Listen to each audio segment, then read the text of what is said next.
Welcome back to Geek'd Up Bets. Joe DeLeone and Sean Anderson. Today we've got more MLB picks. We're also going to be reacting to the Trevon Diggs signing for the Seahawks and Vita Vea getting his extension with the Buccaneers.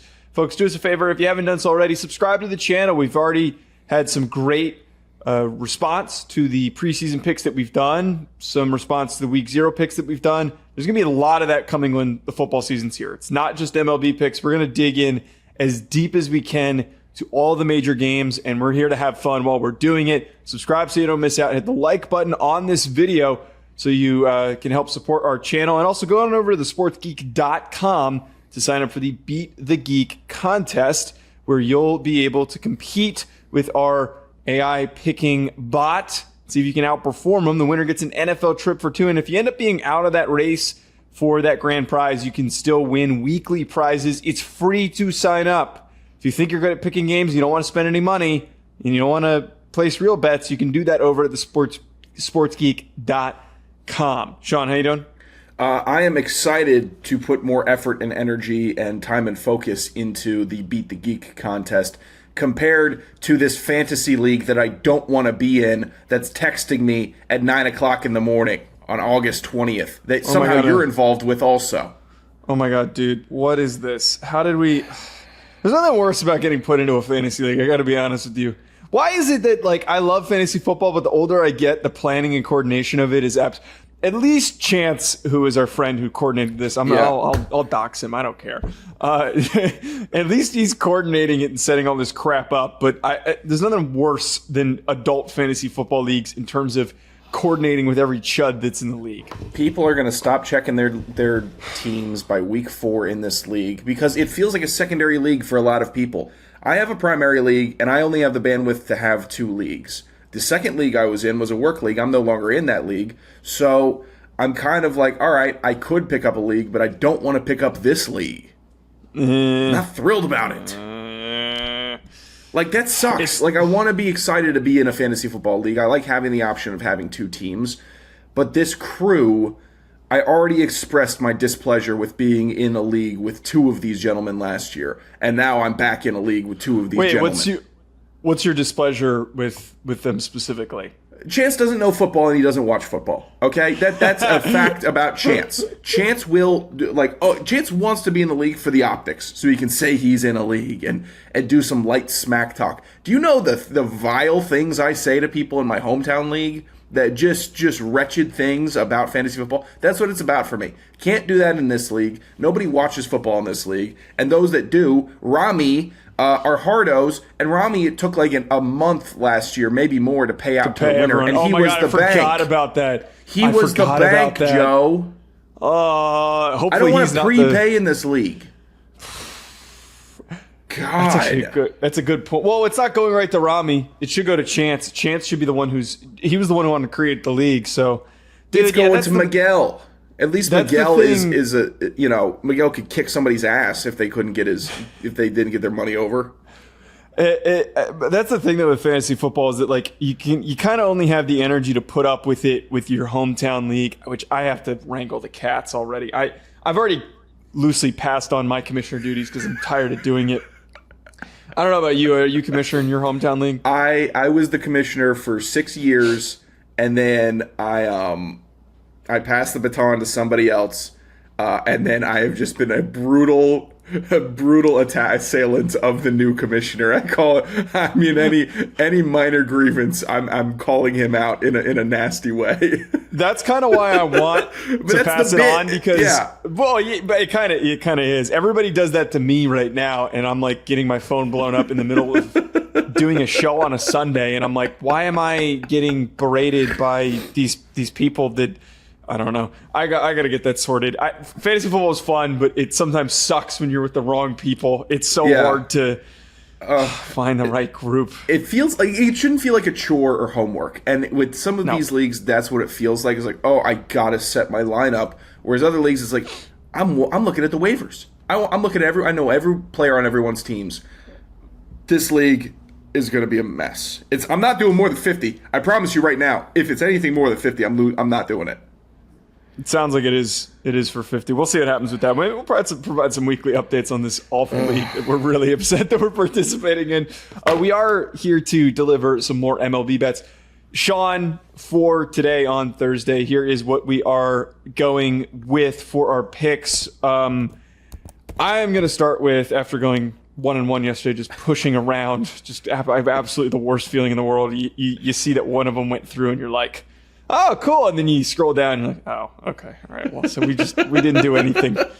It's even worse when the Sasaki one was minus 160 and the other, which pitcher it was like plus 110. So of course the Roki Sasaki one was the one that hit. So I lost a little bit. That went the Rockies pushed the Dodgers into extra innings last night for no good reason. This is literally the stretch of weeks where the Dodgers need to be like catching fire again, and all they're doing is getting pushed bad by bad teams. Okay. All right. Damn, these guys, I got to mute this chat already. This is absolutely ridiculous. There's nothing worse than when you're trying to get work done and people are trying to do a show. People are asking about stupid stuff. All right. My first pick, I'm going to go with Peter Lambert over 5.5 strikeouts versus the Angels. We're continuing on our strikeout picks. The Angels are 30th. We have bet against them previously in strikeouts against opposing pitchers. Lambert in the last 10 on that 5.5 strikeout line. He's hitting on 70%. He's 57% on the season. Not great, but his last 10 does give me a little bit of excitement because he's been performing pretty well with that 5.5 strikeouts, and not to mention the fact that the Angels are absolutely duty. I actually had to look this up. Good pitchers named Peter. That kind of just freaked me out. And there really aren't any. Pete Alexander, 1938 Hall of Fame inductee. And then Peter Lambert is like brought up as the most notable Peter in baseball right now. Huh. That's that. For some reason, like my brain doesn't always. Pete. Yeah, obviously, like Pete Rose, he's probably the most famous. Pete Alonso. He is the most famous Pete in baseball. Pete Alonso now, but yeah, for some reason, seeing Peter threw me off in baseball. That is not a baseball name. My first pick for today: Yankees money line versus the O's. The Yankees are 7-2 versus the O's this year. A note on the O's, Pete Alonso did have a home run robbed from him. It was a fair home run last night. It should not have been called foul. But I don't care because the Yankees are going to beat the O's.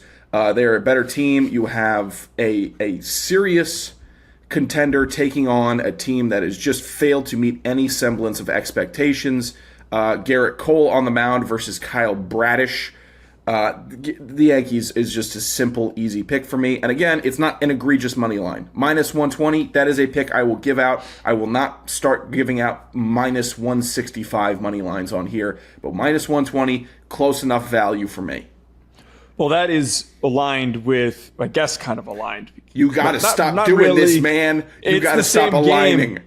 Well, okay, well, you keep doing it to me. You're the one who does it to me. You got to stop doing it to one another. There's no alignment here. It just happens to be the same game. No run first inning for Yankees versus Orioles. Yankees are 8-2 in their last 10. Orioles are 6. Or wait, no. I had this written down wrong.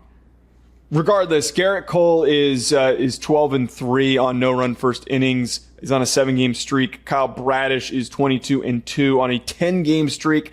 Bradish is the big reason why I'm hyped up about this because he is the GOAT at no-run first innings. But the Yankees are 8-2 in their last 10. I believe I meant to... No, I had that written down correctly. 6-4. The Orioles are 6-4 in their last 10 on no-run first innings. So hoping that this one can connect. Both these teams tend to strike out a lot. That's part of the reason why I'm also really digging this, that a couple swings and misses and we get in and out of that first inning with no runs. Yeah, I'm sure...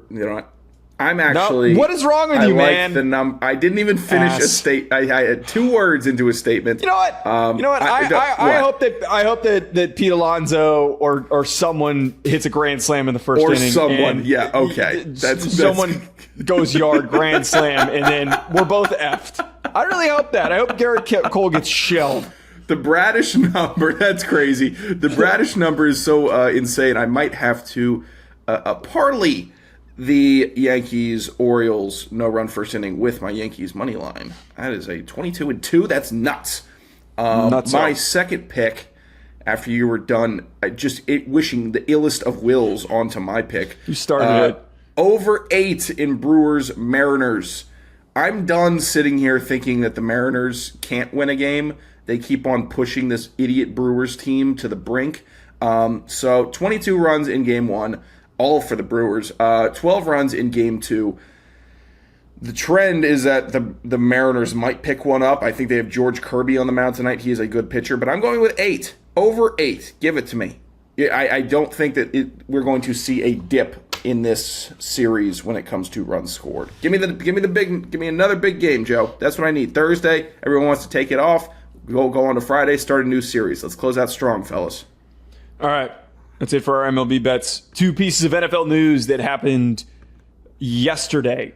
Trevon Diggs is signing with the Seattle Seahawks on a 1-year deal. This is obviously a interesting signing considering that Diggs has been a big turnover producer in his career, and the Seahawks had 18 picks in 2025. So the identity aligns. However, the performance of Diggs does not. Since 2022, he's just had an absolute downhill regression. Hasn't even hit 30 yet.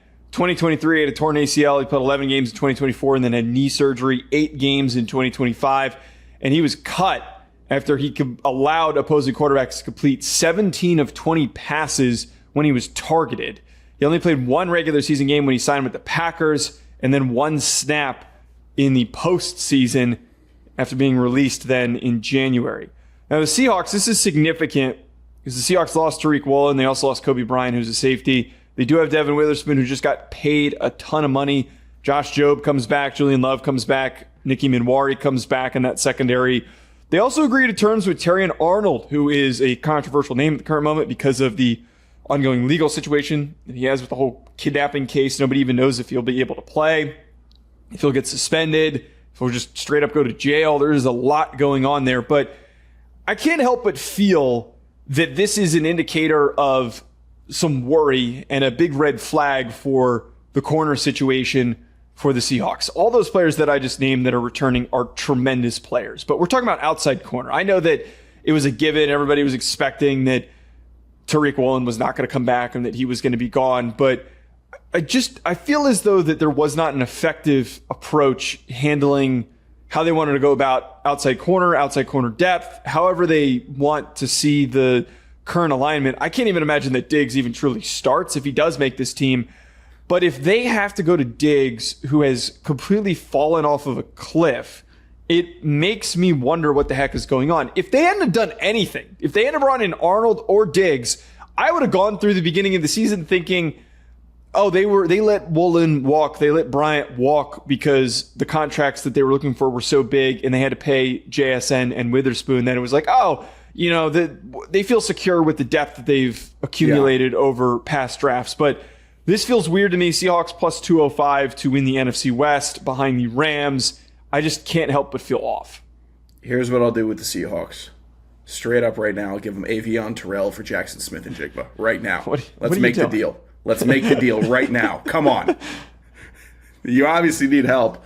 Trayvon Diggs started getting what I'm going to start deeming the Jalen Hurts treatment online, where you can't have a play, man. You can't have one bad play without seeing the burnt toast meme, without hearing about barbecue chicken, or just a rash of terrible insults pointed to a player who was very good in the NFL pre-torn ACL. Since, it seems like it's been a long road back. But Joe, I'm not as worried about the Seahawks defensive backfield. I still think it's pretty strong. Obviously, the price of doing business when you win a Super Bowl is you can't keep everybody because everyone looks better and everyone's kind of more proven. And you win a Super Bowl, you get more money in your next contract. It's just how the dice roll. That's not a phrase. It's just how it shakes out. And I would say that bringing in Diggs is more of like a contingency plan to have somebody that technically knows how to play cornerback in the NFL, opposed to being able to be a difference maker in the defensive backfield. I think they probably have a little more stake in Arnold, actually, which is the scary part of it. But this is a team that maximizes their players on defense, and they draft well, and I would seem foolish to think that I have many concerns about the Seahawks this season. Performance-wise, structure-wise of their roster and defensive backfield, yeah, maybe there's a flag that I'd raise. And they don't really, because Job has stepped up into a clear starting outside role, and Eamon is a tremendous. They've turned him into their nickelback, which has, I don't know why that sounded so weird to say that out loud. Yeah, I immediately thought of the You're over there looking at a photograph talking about nickelback. Okay. I absolutely hate that. They're going to come and they're going to break down my door and they're going to put me in cuffs and walk me out for jokes like that. This kind of comes down to like how they feel about Pritchett, Nehemiah Pritchett, who I believe has been a decent player. I'm conflicted because the way that I look at this is I trust McDonald. I think that McDonald is a tremendous coach, and I think that like his instincts to be able to get the most out of this unit and to make adjustments is the biggest thing. That if they're not that strong at that second outside corner job, and like Job's not an otherworldly corner prospect, like he's a solid. Again, it just feels weird knowing how good defensively this team has been, and they're not in a position where their outside corners are tremendously dominant players. We know Witherspoon's an all-star. Like this dude is a unbelievable impact player for this team, but I just feel a little weird that you got to go and bring in Diggs. I don't know who else you would have really brought in, but if you felt secure about your starters and your backups, why are you bringing in a dude that's not even sticking with the Packers? That's why I have this weird gut feeling about this. I would almost say maybe they just needed a gunner on punt, but is Trayvon Diggs athletic enough? No, he's not really. No, come on, you're not signing Diggs to be it. But that's my point. Like if we want to expand on the conversation, if they wanted depth, you need someone who's going to play special teams. I highly doubt that Diggs at his age is thinking I will go down and play special teams. Maybe I'm missing something here, but somebody of his name recognition is not going to be playing special teams for you.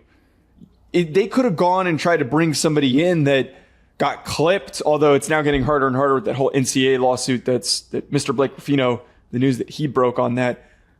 I just feel as though if you just wanted somebody who was a solid special teams player, you could have waited until a bunch of teams finalized their 53-man rosters and watched the waiver wire and gone and picked somebody up.